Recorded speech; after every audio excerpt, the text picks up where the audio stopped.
Hello दोस्तों, आज हम इस वीडियो में बात करेंगे 2022 में जो 5 स्टेट के चुनाव होने वाले हैं उसमें से एक स्टेट गोवा है। गोवा एक ऐसा स्टेट है जहां का चुनाव काफी रीजनल और नेशनल पार्टियां वहां के लड़ती है। आप सबसे पहले जान लीजिए कि गोवा में कितनी पार्टियां हैं। वहां बीजेपी चुनाव लड़ती है, वहां इंडियन नेशनल कांग्रेस यानी कांग्रेस चुनाव लड़ेगी, वहां एनसीपी चुनाव लड़ती है और रीजनल पार्टियां Goa forward party, Maharashtra Gomantak party, Goa Vikas party, united Goans party और गोवा सुरक्षा मंच, इस तरह की पार्टियां वहां चुनाव लड़ती है जो रीजनल के नाम पर लड़ती हैं। गोवा के आप डेमोग्राफी देख लीजिए जो रिलीजियस उसका है। गोवा में 66% हिंदुओं की आबादी है, 25% वहां क्रिश्चियन की आबादी है और 8% वहां मुस्लिम आबादी है और 2% में सिख, बुद्ध और जैन की आबादी है गोवा में। गोवा का जो चुनाव हुआ था, इस वक्त वहां के जो चीफ मिनिस्टर है प्रमोद सावंत है, जो बीजेपी के इलेक्टेड मेंबर है और वहां के चीफ मिनिस्टर है। लेकिन 2017 का जब चुनाव हुआ था तो गोवा के 40 सीटों में से कांग्रेस सबसे बड़ी पार्टी, सिंगल लार्जेस्ट पार्टी बनकर उभरी थी और उसको 17 सीटें मिली थी। और उस वक्त जो रूलिंग पार्टी थी बीजेपी को सिर्फ 13 सीटें मिली थी, गोवा फॉरवर्ड पार्टी को 3 सीटें, महाराष्ट्र गोमंतक पार्टी को 3 सीटें, 1 सीट एनसीपी को मिली थी और 3 सीटें इंडिपेंडेंट को मिली थी। लेकिन कांग्रेस से कम सीट होने के बावजूद बीजेपी वहां सरकार बनाने में कामयाब रही और बीजेपी ने अपने अलायंस एनडीए के साथ Goa forward party, Maharashtra Gomantak party और इंडिपेंडेंट को मिलाकर उन्होंने जो मेजोरिटी का था 21, उसको क्रैच किया और वहां सरकार बनाने में कामयाब हुई।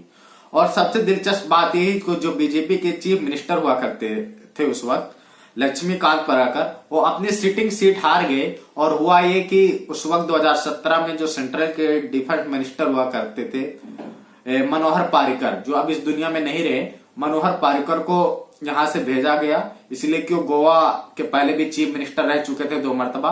और वहां जाकर उन्होंने 14 मार्च 2017 को गोवा के चीफ मिनिस्टर के तौर पर शपथ ले ली। अगर कास्ट संसद की बात की जाए तो गोवा में एक ऐसा है जहां कास्ट सिस्टम कम है, लेकिन वहां जो कोनकन मराठा जिसे कहा जाता है, वहां वो सबसे ज्यादा आबादी उन्हीं की है और वो जनरल कैटेगरी में आते हैं। वहां एसटी की जो आबादी है शेड्यूल ट्राइब की 10% है, शेड्यूल कास्ट की आबादी सिर्फ 2% है। इस मर्तबा ये देखना है कि इस मर्तबा जो चुनाव होगा किस बुनियाद पर होगा, इसलिए कि आम आदमी पार्टी ने 2017 में वहां चुनाव लड़ा था, उसको कोई सीटें नहीं मिली थी, लेकिन 6% वोट सिक्योर करने में कामयाब हुई थी और आम आदमी पार्टी को 6% सीटें मिली थी। इस मरतबा आम आदमी पार्टी वहां चुनाव काफी जोरों शोर से लड़ रही है। अरविंद केजरीवाल वहां कई मरतबा दौरा कर चुके हैं और जो उनके पास एक बहुत बड़ा हथियार है, वेपन है, 300 यूनिट फ्री बिजली, उसका वो दावा कर चुके हैं। और साथ ही साथ उन्होंने बेरोजगारी भत्ता और हर घर में सरकारी जॉब करने का भी आश्वासन उन्होंने गोवा के जनता को दिया है। तो इस मर्तबा साथ ही साथ सबसे दिलचस्प बात यह है कि इस मर्तबा चुनाव में बंगाल में बहुमत की सरकार बनाने के बाद तृणमूल कांग्रेस जगह जगह देश में अपने आप को भारी उसमें करना चाहती है, यानी वो एक देशवासी पार्टी बनती चाहती है कि एक विकल्प लोगों के बनना चाहती है। उसको देखते हुए अभी हाल ही में तृणमूल कांग्रेस की जो स्टार फॉरवर्ड जो नेता है राज्यसभा लोकसभा में, जिनकी स्पीचें काफी देखी जाती हैं, महुआ मित्रा को वहां का इंचार्ज बनाकर भेजा है खास। और साथ ही साथ टीएमसी ने कांग्रेस के फॉर्मर चीफ मिनिस्टर लुजूनिया फ्लोरियो को उन्होंने कांग्रेस से तोड़ने में कामयाब रहे और उनको अपने टीएमसी में शामिल कराया और साथ ही साथ उनको राज्यसभा का अपर हाउस का मेंबर भी बना दिया। यानी कांग्रेस, तृणमूल कांग्रेस ने उनको राज्यसभा भेज दिया है और उन्हीं के जरिए वो गोवा में मजबूत होने की कोशिश कर रही है।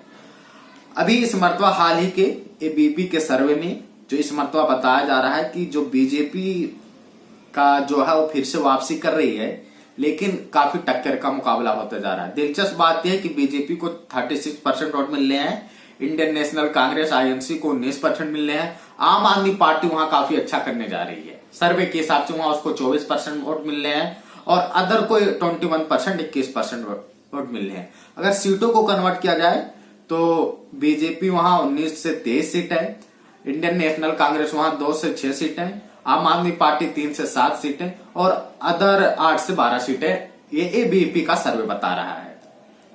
हालांकि दिलचस्प यह होगा, इस मरतबा देखना यह होगा कि क्या तृणमूल कांग्रेस वहां कुछ नया करती है, कि इस तरह तृणमूल कांग्रेस वहां जीतने के बाद जिस तरह से त्रिपुरा में अपना जो वो कर रही है, और हाल ही में उन्होंने कांग्रेस की जो महिला विंग की अध्यक्ष थी सुष्मिता देव को उन्होंने कांग्रेस से तोड़कर अपने पार्टी में लाया और उनको राज्यसभा भेजा, और वो नॉर्थ ईस्ट में काफी कुछ देख रही है अपनी पार्टी के लिए। और साथ ही साथ उन्होंने यही काम गोवा में भी किया, कांग्रेस के मेंबर को तोड़कर उनको राज्यसभा भेजा और उनको देखना रहा। और हाल ही में रिसेंटली में ममता बनर्जी ने खुद 28, 29 और 30 अक्टूबर को वहां गोवा का 3 दिन का दौरा किया। आप समझ रहे हैं, 3 दिन का दौरा किया। आज चीफ मिनिस्टर बंगाल होती है, इन्होंने गोवा का 3 दिन का दौरा किया और अपनी पार्टी को वहां मजबूत करने के लिए काफी कुछ कर रही है। तो इस मरतबा देखना यह है कि जो मुकाबला हो रहा है, क्या 2017 की तरह फिर से टफ होगा या बीजेपी आराम से वापसी कर लेगी। जो प्रमोद सावंत जो इसके चीफ मिनिस्टर हैं, 2019 में मनोहर पार्रिकर के डेथ के बाद उन्होंने 17 मार्च 2019 को उन्होंने चीफ मिनिस्टर की शपथ लिया है। क्या वो गोवा के अवाम को जो वहां के लोकल इश्यूज है, क्या उसको खरे उतरते हैं, या इस मरतबा कुछ चमकाने वाला कुछ नया होगा। आम आदमी पार्टी करने जो वादा कर रही है, क्या उसको आम आदमी पार्टी वहां गेन करेगी और नया विकल्प बनेगी। ये काफी चीजें देखने वाली होंगी। अगर आप लोग भी गोवा के चुनाव पर अपनी नजर बनाए हैं, अपनी कुछ रणनीति रखे हैं, तो प्लीज कमेंट बॉक्स में अपनी राय जरूर दें। और साथ ही साथ दोस्तों, अगर आपने हमारे इस चैनल को सब्सक्राइब नहीं किया है तो सब्सक्राइब करना ना भूलें और बेल आइकॉन का बटन जरूर दबाएं। हमारे इस तरह के वीडियो देखने के लिए आप प्लीज हमारा सपोर्ट करते रहें और चैनल को सब्सक्राइब करें। धन्यवाद, शुक्रिया।